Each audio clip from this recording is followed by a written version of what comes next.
Formerly known as the Malay Quarter. It's only now recently been, the name has been proposed to be a heritage site, and this has got the heritage status. So if you look at the road over there, it's a cobblestone road. So this whole area, cobblestones, right, initially. And of course, horse and cart was the order of the day. Okay, so many of those carts were actually made further down the road here, and also the horse stables were also further down the road here as well. So the area was actually given over to the Malay people. And the Malay people are the ones I told you came from Java, Indonesia. Yeah, and when it was handed over to them, it was really because of thank you. You helped us fight off the British at the time when they wanted to come across here. So of course this was in lieu of all of that. All right, and they also didn't want the slaves to be living in the city. So what did? They pushed them out, and they pushed them onto these hills.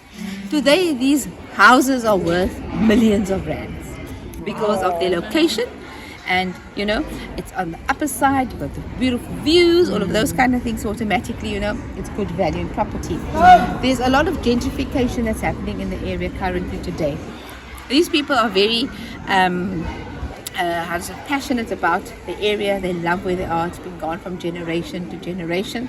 So are they blacks? Mixture.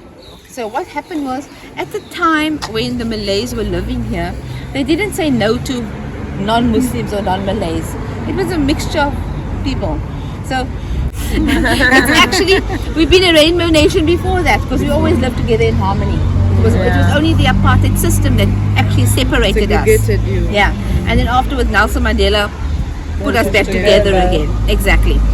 So the houses here initially were white in color, and the way to get houses white was, you would take seashells and you would crush it, and the powder from that you would wipe it on the walls.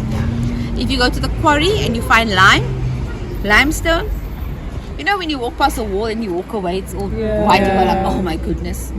Those were the kind of paint that they used to use. All right.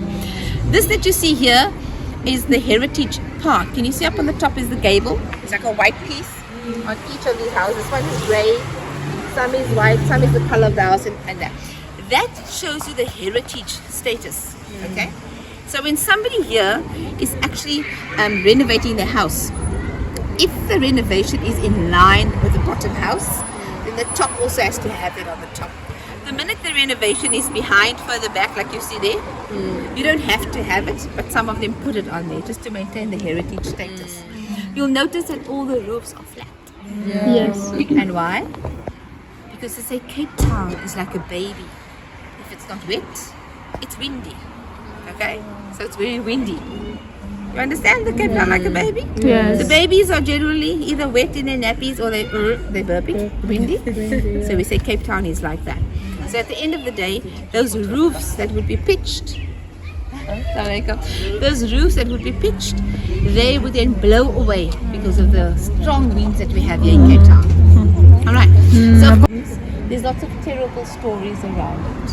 First of all, they said that the postman needed to know who lived at what house. So of course they painted that house so you know that Miss Holiday lives there, which is a lot of nonsense. Then they said people, when they are drunk, they don't know where to find their home. So they painted the color. So now if you think about it, the Malay people, the Muslim people at the time didn't drink alcohol. So why would they want to be drunk to find their house? Exactly. Just the logic part. Then the other one was that they were illiterate. So they couldn't read the street names, and that's why they painted it a certain color. And the final one, now imagine all these stories around why. The final one was the profession of the person living there. So a doctor would have a white house, electrician a blue house. So the tourist guide, what kind of house color do I have? You never have a house. Or they have the South African flag painted all over the house. Yes. So these were the crazy stories.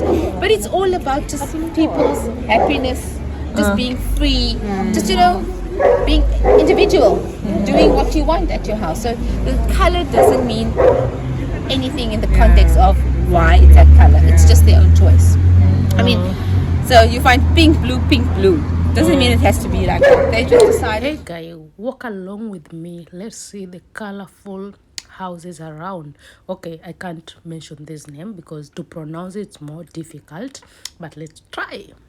So you can all see how beautiful these houses looks like. They're colored with different colors. with different painting. Like, yeah, they've painted them with different painting. And you know, this was the most beautiful place I've seen, especially when it comes to different colors of the houses.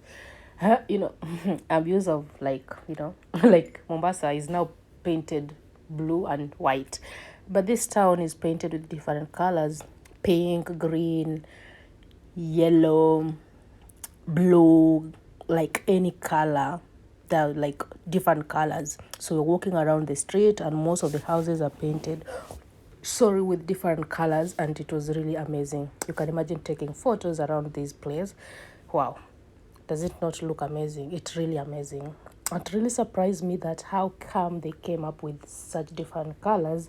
And we were told early before it is like an heritage, so they used to be white, but right now they have painted them with different colors, and it brings the amazing combination of